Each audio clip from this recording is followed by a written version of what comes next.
Chapters 12 and 13. Scandals and Assumptions.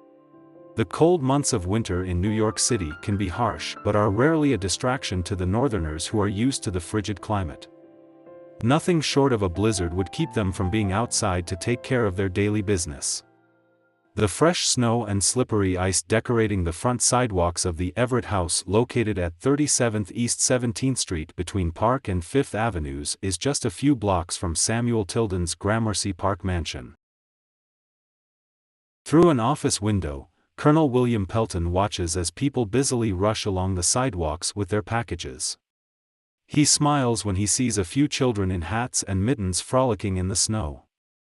At this moment he is wishing his life was a little more like the strangers outside. If he could, he would put aside his work and join in the festivities of the upcoming holiday season, but his loyalty to his uncle is a labor of love.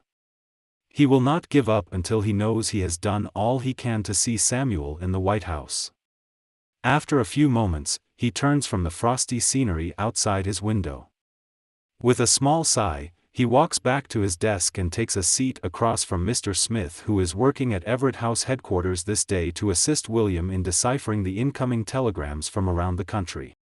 Once seated, William looks wistfully back at the window from which he was watching his fellow New Yorkers. Then a determined look crosses his face as he thinks to himself, the light-hearted joy of the holiday season will have to wait. There's so much work to be done, and I will do whatever it takes to stop those corrupt Republicans from stealing this election from my uncle. William notices a letter from Oregon, opens and reads it and is rattled by the content. Placing the document down, he searches through other messages to see if there are any more from Oregon. He finds one. After scanning it, he leans back in his chair and lets out a sigh. Mr. Smith hears William's frustration and looks up from his work and asks, "Something wrong?" Only half of the money from Oregon has been returned. Crooking an eyebrow, Smith stands and takes the two telegrams from the desk. He takes a moment to review them both, and then replies, "It's no matter. Hayes has won Oregon by over 1,000 popular votes. We must keep our focus on the southern states." William, who is not completely convinced, ponders on the remark for a moment, then says with concern, "If my uncle hears of this," he pauses and says to Mr. Smith, "Maybe I should inform him." Smith returns to his seat. To reassure William, he says, "The money has been returned and there is no proof of any wrongdoing." By the look on William's face, Smith realizes he needs to be more convincing. There is no need to anger your uncle over something that didn't work out. If the money subject comes up, you can easily justify the expense. Easily justify? How? Smith replies, "By telling the truth, you sent the funds to cover legal expenses. Governor Grover sent the money back, it was corrupt Republicans that pocketed the other half." Thinking for a moment, William asks, "What about the two different sets of certificates Oregon is submitting?" Smith explains. If Oregon sent in two sets of elector certificates, obviously one set is not legally signed by Governor Grover, it will force an investigation in Congress, and Hewitt will use it to prove Republican election fraud. Nearly 1,100 miles away at Republican headquarters in Tallahassee, Florida, Lew Wallace hands a telegram to Republican Chairman Zach Chandler. Lew quietly watches Zach read the wire and waits for his response. Zach smiles and hands the telegram to Lew Wallace. This is good news from Odell in Oregon. He has positive proof of a Democratic fraud by money received from Tilden's nephew, Colonel Pelton, to purchase an elector's vote. Lew is not won over by Zach's enthusiasm. It also states that they are sending in duplicate sets of electors' certificates. Interesting trickery, but is it legal? Zach smirks and replies smugly, "Just as legal as what we are doing in Florida by using an ex-governor to authorize them." Seeing the confidence in Zach's face, Lew Wallace warms to the deceitful game plan. "Do you think it wise for South Carolina and Louisiana to send duplicates as well?" Zach realizes that Wallace is enjoying the moment and adds, "It's not only wise, but a genius idea." Lew ponders on it for a moment and replies, not if Congress decides to throw the second set or worse both sets of certificates out. Zach concedes, your conclusion is a possibility, Mr. Wallace, but consider this. The President of the Senate is a Republican. If he throws out any votes, it will more likely be the Democrats. Lou asks, what makes you so sure about that? Zach confidently boasts, he's a loyal party man. He'll do whatever needs to be done to seat Hayes. Wallace sits down in a chair and contemplates and thinks to himself. These Northern Republicans have deep pockets. Maybe I should ask for more money.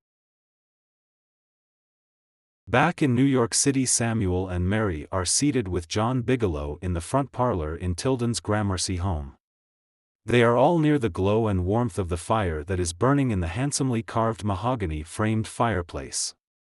They're sipping after-dinner cocktails and talking about current and upcoming events for Samuel's presidency. Bigelow turns to Samuel and asks, you do realize this matter will be settled soon? It's just a matter of days before Congress conducts the count and announces the results. Do you have any concerns? I have a few, but feel secure the electors will push me over with just the one vote needed to settle it. Mary chimes in, I despise dirty politics.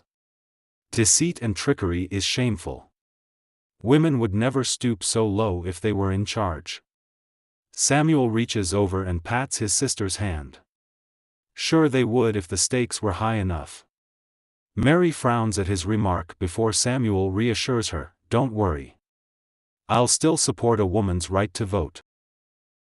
Mary smiles, I will hold you to that promise. Samuel grins, I didn't say promise, I said support. It takes more than a president to add amendments to the Constitution. Especially one as controversial as involving women in political decisions. Mary pulls her hand away and glares at her brother. For a moment there is an awkward moment of silence, and Bigelow, who is good at changing the subject, sees the need and asks Samuel, have you considered your choices for cabinet? Samuel is relieved for the break in the tension, I have, and I'll wait before making any announcements. Mary, not skipping a beat, scolds, procrastination may signal to the opposition you are in doubt of your win. Samuel doesn't agree with her negative opinion, but John Bigelow sees her point. Sitting back in his chair, he motions toward Mary. You know, Samuel, your sister may be right. Samuel does not agree and attempts to clarify his position. There is already anarchy in the streets. I am trying to avoid fanning the fires for fear of sparking riots and a second civil war. The voters have given me the majority by over 254,000. I have faith that they will not allow the Republican scoundrels to overrule their decision to have me elected. John and Mary glance at each other for a moment and both nod in agreement that Samuel's assumptions are correct. Bigelow raises his glass, to the people. Both Samuel and Mary raise their glasses, to the people. Chapter 13. December 6. The certificates are opened. Samuel J. Randall, the Democratic House Speaker, is inside the House chambers on Capitol Hill. Members of Congress on both sides of the aisle are readying themselves for the battle that is about to begin. They have all gathered for the official legal count of the electoral certificates and are aware of the problems that will ensue. Randall is standing at his podium located at the front of the chambers, begins banging his gavel numerous times to quiet the boisterous chatter. It takes a few moments for the congressmen to settle down and sit in their designated seats. In the back of the room, off the official floor, there are several reporters from newspapers across the country surrounding the New York Times managing editor John Reed. Through one of his many connections in the Capitol, he has secured himself a front row view. He is anxious to see if his half-baked scheme to confuse the electoral count will play out to his satisfaction. He impatiently watches and listens with great anticipation. The President of the Senate, Republican Thomas Ferry, stands next to House Speaker Randall, ready to witness the count. Randall announces loudly, the states of Oregon, Louisiana, Florida and South Carolina have submitted 2 sets of electoral certificates. We must decide today which votes are legal. All the congressmen stand and jeer. John Reed, surprised by the announcement of dual sets of certificates smirks. He thinks to himself, very clever of Republicans, not even I could have dreamt up a better scam than this.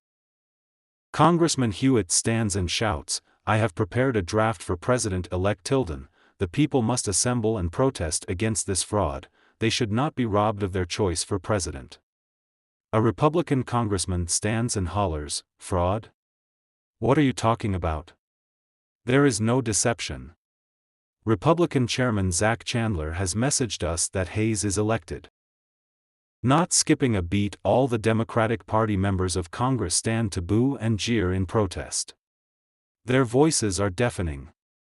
Speaker Randall bangs his gavel several times to quiet the chamber. Order! Order!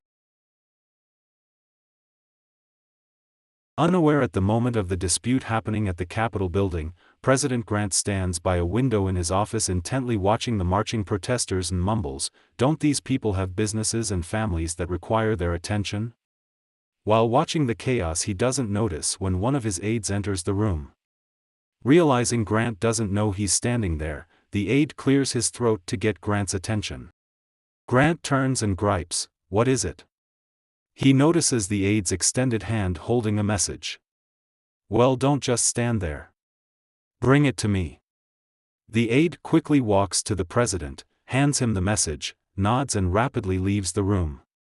Grant unfolds the paper, reads the message and crumples it in his hand and drops it on his desk. He grabs a half-smoked stogie from the ashtray before walking back to the window to resume watching the mayhem outside. A few moments later, his wife Julia enters the room, walks over to her husband and slides her arms around his waist from behind. She quietly asks in a soft voice, deep in thought. Welcoming the touch of his wife's arms around him, he gently takes her hands into his. "I always have time for you, my sweet Julia." He turns to face her and she senses his agitation. "Is something wrong?" she asks. "What's going on?" Grant slips out of her embrace and walks over to his desk and heavily sits in his chair. "I have just received word that the election has been compromised." Julia moves and positions herself behind him and rubs his shoulders. "How so?" she asks. The president attempts to explain. "By duplicate electoral submissions from the South and the state of Oregon." Julia continues to massage his shoulders and asks, "Oregon? What do they have to do with it? Hayes won the popular there. In my opinion, this entire election is a fraud. Every day that passes, the country falls deeper into division and violence." Julia moves away from him and walks to the front of the desk and she seats herself in a chair. "As president, can't you declare a winner?" "No, it is not the job of the president to declare the outcome of an election. The Electoral College process has caused some minor problems in the past, but nothing like this." Grant articulates, "In 1804 the system was modified by the 12th Amendment." Julia, not fully understanding the process, declares, she says, "Whatever the Constitution says, it's their problem to figure it out, not yours, which is fine by me. As much as I've enjoyed being First Lady socially, I'm looking forward to our private lives again." She pauses for a moment and firmly states, "I've made detailed plans for our lives and travel, and I really don't care what politicians argue about. I've heard it all day in and day out for over 8 years. All I ask is for you to keep your promise to me." Grant answers Julia with more political talk she's not interested in hearing. Liberal Republicans are narrow-headed men with their eyes so close together that they can look out of the same gimlet hole without winking. Before Julia has a chance to respond, she and Grant are startled and they hear gunshots coming from outside. The president, followed by Julia, rush over to the window to see what is happening. They see the protesters have dropped their signs but not their torches and are fighting with the soldiers who are stationed to keep order. Panicked horse and carriage drivers try to maneuver their steed away from the commotion and are having a difficult time because the animals were spooked by the violent outbreak. A few other horses panic and break free from the post hitches and gallop off in different directions. Grant shouts, "Damn it! This situation is out of hand. A few of the protesters take their torches and move towards some nearby trees and set them on fire. A large number of people in the crowd are shrieking and scatter to escape the fiery confrontation. The President and the First Lady, still watching from the window, witness the people's violent activities. Julia raises a hand to her mouth and cries out in horror, "They're setting fire to the trees." The President tries to calm her.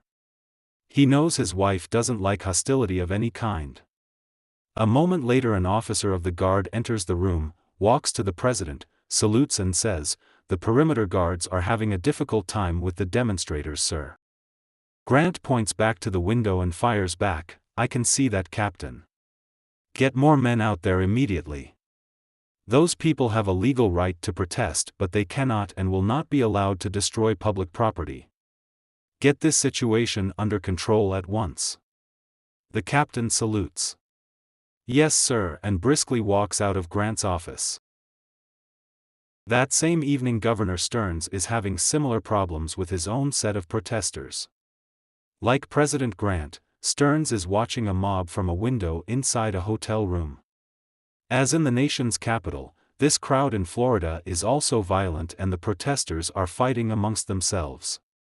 The political signs they carry to support their respective candidates become makeshift clubs and are being used to hit each other.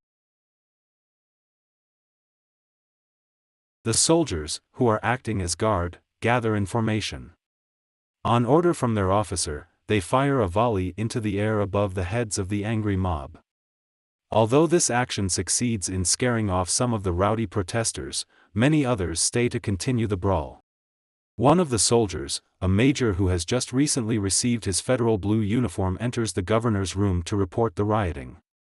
The military man realizes that the governor is watching from the window, states, "We are trying our best to control the situation, sir.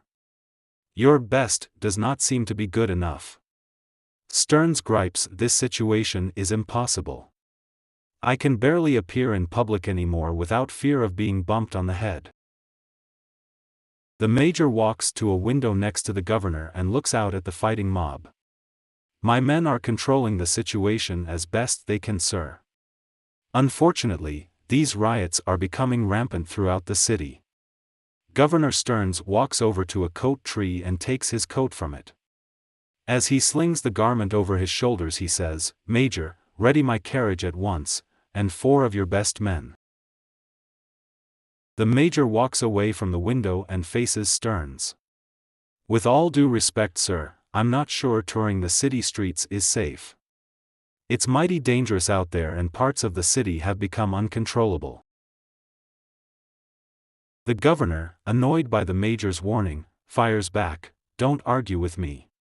It is my duty as governor to protect this state, and I can't perform that duty unless I know exactly what's going on out there." With a note of resignation in his voice, the major replies, "I'll assemble the required troops." After the major walks out of the room, Stearns turns back to the window and watches his escort guard being assembled next to his carriage and horses. With a satisfactory grunt, he turns and walks out the door. The Democrat and Republican protesters are fighting for more than Tilden's win. A recount lawsuit was filed against Stearns and the Republican Party, who were attempting to steal the governor's election as well. Footnote: Manatee County Democrats sued the state in state Supreme Court and won. Governor Marcellus Stearns was accused of collusion after he lost to Democrat George Drew. Manatee County was heavily Democratic, and Stearns tried to block their votes from being counted.